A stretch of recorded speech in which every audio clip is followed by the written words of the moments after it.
자, 오늘 요리의 주제는 탕수육입니다. 자, 탕수육 안 좋아하시는 분 안 계시죠? 자, 탕수육은 뭐 아시다시피 중국에서 온 음식입니다. 근데 이 탕수육이 한국이랑 중국에서만 먹는 음식이 아니라 전 세계에 뭐 햄버거나 스시처럼 널리 전파되어 있고 퍼져 있는 음식이라는 거 알고 계셨습니까? 네, 근데 이 중국 북방 지역에 가면은 당추리지라는 요리가 있는데 이게 우리가 지금 먹고 있는 탕수육의 원형입니다. 이게 많은 분들이 뭐 요새 보면은 탕수육이 중국 그 꼬바오로에서 변형되는 파생된 음식으로 지금 잘못 알고 계신데 꼬바오로는 되려 한국의 탕수육보다도 역사가 좀 짧습니다. 그리고 이제 이 꼬바오로라는 음식은 북경식 저로피엔이라는 그 음식에서 파생된 음식이고 약간 뿌리가 좀 다른 음식이라고 할 수 있습니다.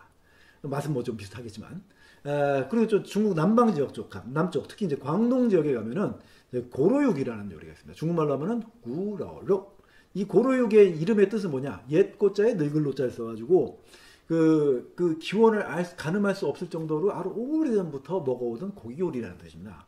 그만큼 중국에서 이 탕수라는 조리법이 역사 깊고 유서 깊은 그런 아주 오래된 조리법이라고 보시면 되겠습니다. 근데 이게 이제 특히 광동 쪽 화교를 통해서 전 세계 구석구석에 다 퍼진 음식이거든요. 이게 지금 서양 뭐 미국이나 뭐 유럽 쪽에 가면은 뭐 스윗 앤 사워로 시작되는 그런 여러 가지 음식들을 보신 적이 있을 거예요. 뭐 스윗 앤 사워로 시작해서 뭐 치킨, 뭐 폭찹 등등. 근데 이 스윗 앤 사워, 서양 사람들이 먹는 스윗 앤 사워의 조상이 바로 광동식 고로육, 구라오로에서 온 음식입니다. 자, 모르셨네요. 자, 그리고 자, 그러면은 또 이게 이제 이 고로육이 또 일본으로 또 넘어가게 되는데 일본에 넘어가서 이제 그 일본으로 정착하게 된 음식이 이제 스부타, 일본식 탕수육 스부타라는 음식이 되었습니다.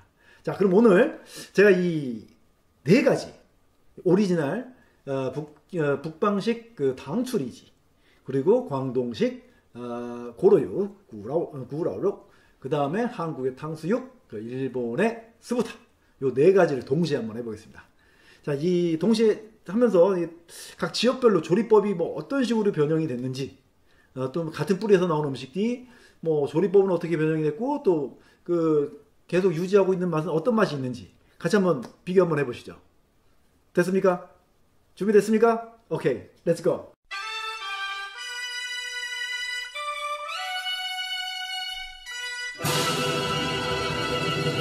자, 우선 재료 한번 보시겠습니다. 다 같은 뭐 탕수육 요리라 뭐 비슷한다 하지만 꽤 많은 차이가 있습니다. 확대 영상 뭐 영상 맨 뒤에 올려드릴 테니까 한번 꼭 보시기 바랍니다. 자, 그럼 고기 보겠습니다. 탕수육 요리는 이제 살코기 위주로 쓰기 때문에 일단 등심으로 준비했습니다. 실제로도 등심을 가장 많이 쓰고 있고요. 하지만 광동, 홍콩 쪽에 이제 고로육은 등심보다는 이제 삼겹살, 목살 등 이제 기름진 부위를 더 많이 선호하고 있습니다. 커팅은 일단 1cm 정도로 도톰하게 써는데 마무리가 좀 다르죠. 북방 계열의 산동 탕추리지랑 한국의 이제 탕수육은 새끼손가락 정도로 이제 길쭉길쭉하게 쓰고 있고요.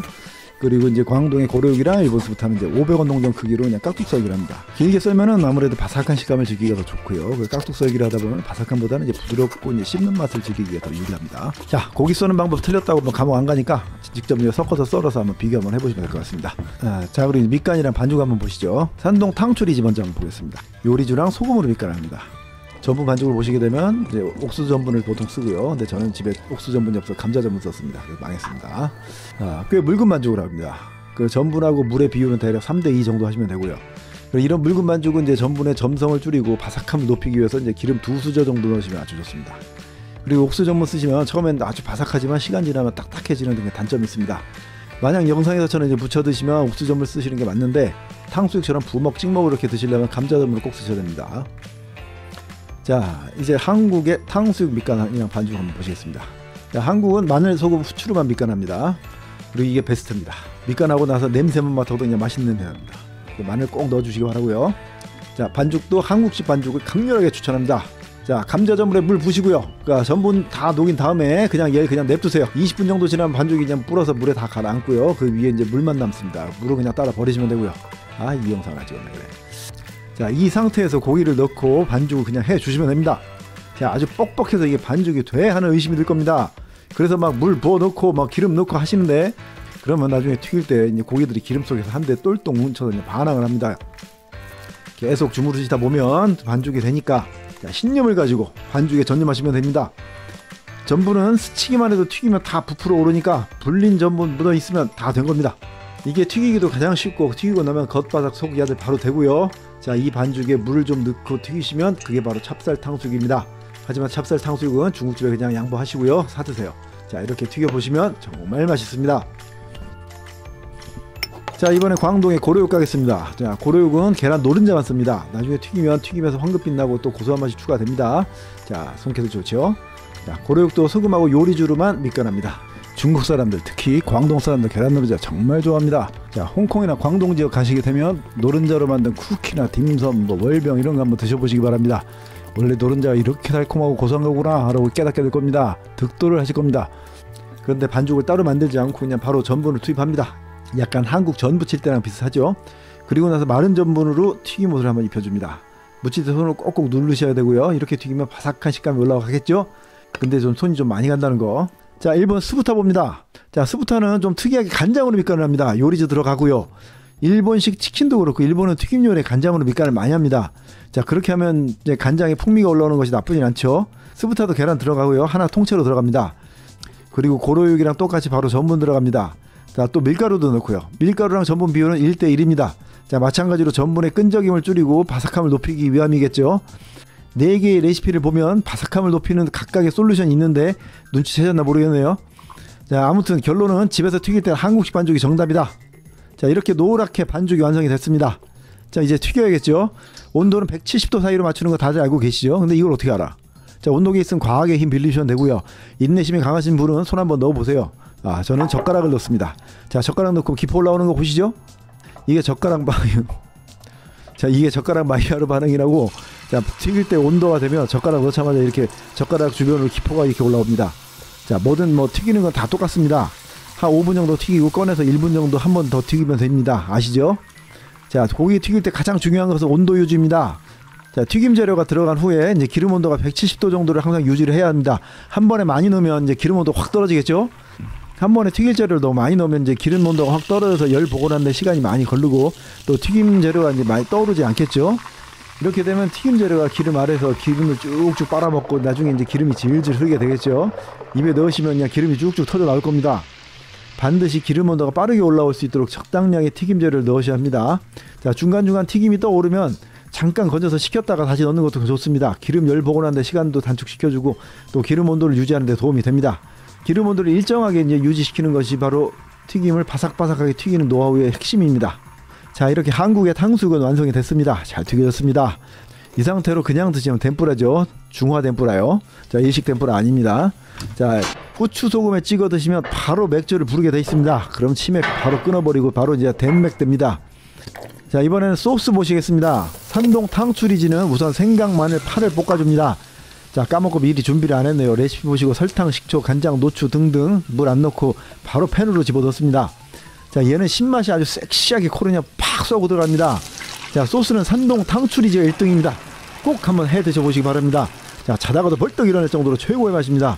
재료 레시피를 보시면 어떻게 미치지 않고서 이렇게 많은 식초를 집어넣을까 하실 텐데 식초는 볶고 나면 신맛 싹 나라고 향만 남습니다.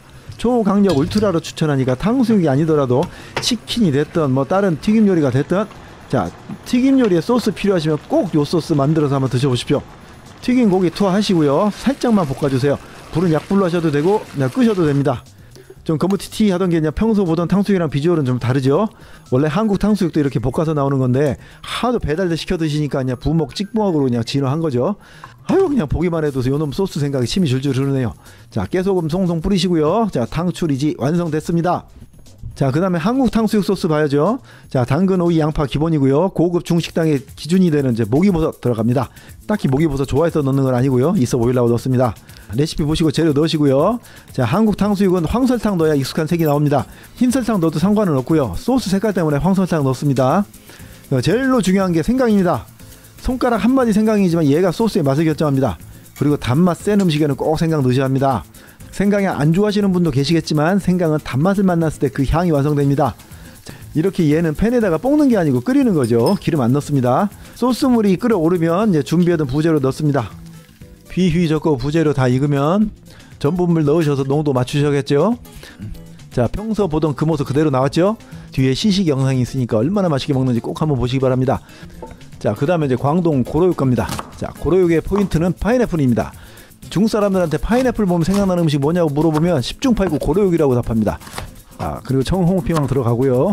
자, 고로육의 준주연은 뭐니뭐니 해도 파인애플입니다. 파인애플의 상큼함이 고기의 느끼함을 잘 잡아줍니다.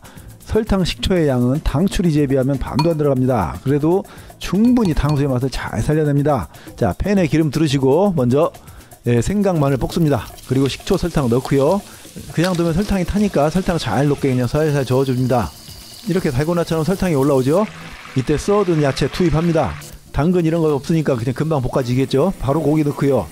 파인애플 향이 잘 묻어나오게 약불이나 꺼진 불로 볶아줍니다. 자, 완성됐습니다. 얘는 소스에 색이 없고 투명합니다. 자, 고기랑 야채의 윤기가 번들번들하니 비주얼이 좋지요. 자, 고로육의 특색은 탕수의 맛과 함께 파인애플의 상큼한 향이 더해져서 맛을 한층 고급지게 합니다. 자, 요새 중국뿐 아니라 고로육을 먹는 대부분의 나라에서는 케찹을 설탕하고 거의 같은 비율로 넣는 레시피가 더 대중화되어 있습니다. 정말 마음이 아픕니다. 케찹을 무시하는 게 아닙니다. 파인애플 향이 죽어버리기 때문입니다. 케찹은 핫도그집에 있어야지요. 자, 마지막으로 스부타 마무리 갑니다. 자, 설탕, 식초 들어가는 건 다 같고요. 자, 여기에 간장하고 또 치킨 스톡이 들어갑니다. 네 가지 소스 중에 좋게 말하면 얘가 제일 무난하고 순하지만 안 좋게 말하면 좀 특색이 약하다고 할까? 좀 그렇습니다. 자, 그리고 야채는 기본 구성이 당근, 피망, 양파, 버섯. 원래는 이제 스부타에도 파인애플이 들어가는 거고 지금도 넣는 데도 있는데 일본 사람들이 음식에 파인애플 들어가는 걸 별로 안 좋아한다고 해가지고 요새는 대부분 파인애플을 넣지 않고 있습니다. 그리고 이 야채는 도톰하게 썹니다. 고기랑 볶기 전에 얘는 야채를 기름에 한번 튀겨줍니다. 야채가 도톰하게 썰린 이유겠지요. 도톰한 야채를 빨리 익히기 위해서 기름에 이렇게 튀겨줍니다. 자, 그리고 기름을 다시 빼주고 정말 손이 많이 가네요. 자, 이게 일본 음식의 특징입니다. 보기에는 간단하고 쉬워 보여도 막상 하려고 보면 신경 쓸 거 많고 손 많이 가는 게 일본 요리의 특징이죠. 자, 소스 투하하시고요. 전분물 넣고 레몬즙이랑 일본은 마지막에 참기름 넣어줍니다. 일본도 요새 대부분은 소스에 설탕하고 같은 비율로 케찹을 넣어줍니다. 정말 미치겠습니다. 파인애플이 아웃되고 있는 것도 아마 이 케찹 때문일 것 같습니다. 케찹은 달콤새콤이 아니라 시큼합니다. 제발 케찹은 핫도그에 발라먹고 감자튀김 찍어 먹을 때만 쓰시기 바랍니다. 소스가 걸쭉해졌을 때 고기 넣고 약불이나 불 끈 상태에서 살짝 볶아주시면 완성입니다. 얘도 비주얼이 좋지요. 근데 케찹 넣으면 그냥 시뻘개집니다. 자, 시식 영상 이어지니까 꼭 봐주시기 바랍니다. 재밌습니다.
음.